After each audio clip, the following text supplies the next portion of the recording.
નમસ્કાર દર્શક મિત્રો, હું દક્ષા પ્રજાપતિ એમડીપી ગુજરાતી ન્યૂઝ ચેનલમાં આપનું સ્વાગત છે. તો નિહાળો આજના મહત્વના સમાચાર.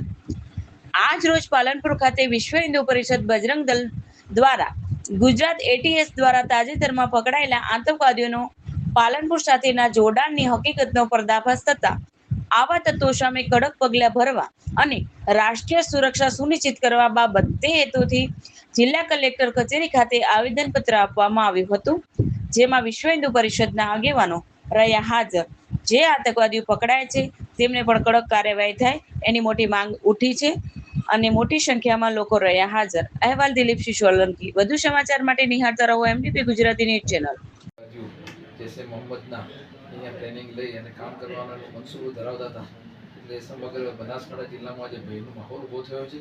વિશ્વ હિન્દુ પરિષદ દ્વારા અનેક લોકોની વાત કરી, આટલી સહીઓ મેળવ્યા છે. 500થી વધારે કાર્યકર્તાઓ સહી કરી. અત્યારે તમને હેરાન ના કરવા માટે માત્ર થોડાક લોકો અહીંયા આવ્યા છે. તો ગુજરાત સરકાર પાસે અમારી માગણી છે કે તાત્કાલિક આવા અનેક બીજા આતંકવાદીઓ થયા હશે, આ તો પકડાણા છે, પરંતુ હશે તો એમની તપાસ થવી જોઈએ. કેટલાય ગેરકાયદેસર સાધનો છે એમની પાસે, એની પણ તપાસ થવી જોઈએ. મદરેસાઓની તપાસ થવી જોઈએ અને એ બધી તપાસના અંતે આવા જે આતંકવાદીઓ છે એમને કડક મોકળા સજા થઈ અને આ નિર્ભયતાનો માહોલ ફરી પાછું નિર્માણ કરવા એવી અમારી માંગણી છે. વિષ્ણુ છે. આવો વિજયભાઈ, તમારે જે કહેવાનું છે? ના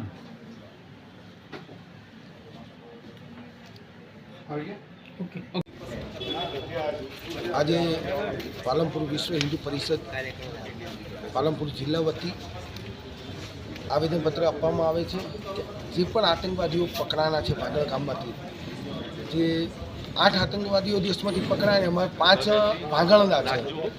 તો આજુબાજુ ગામની અંદર બનાસકાંઠા જિલ્લાની અંદર ખૂબ બધા ગેરકાયદેસર મદરેસાઓ ચાલે છે અને શિક્ષણના નામે માઇન્ડ વોશ કરી અને આતંકવાદીને ટ્રેનિંગ સેન્ટર ચાલી રહ્યા છે.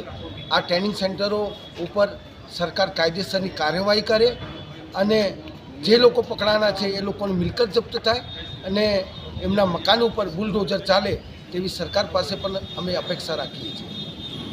આગળની શું રણનીતિ? આજે વિશ્વ હિન્દુ પરિષદ પાલનપુર જિલ્લા તરફથી બધા કાર્યકર્તાઓ સાથે મળીને આવેદનપત્ર આપવા આવ્યા છીએ.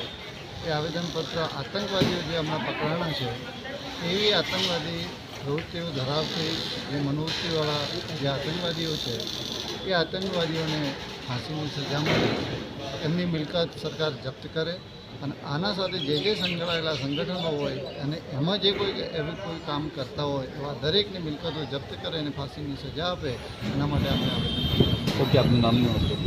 હા, મારું નામ ગુલાબ શામળભાઈ જીવાભાઈ, જિલ્લા ઉપાધ્યક્ષની જવાબદારી કરી અને આતંકવાદીની ફેક્ટરી સમાન કામ ચાલી રહ્યું છે.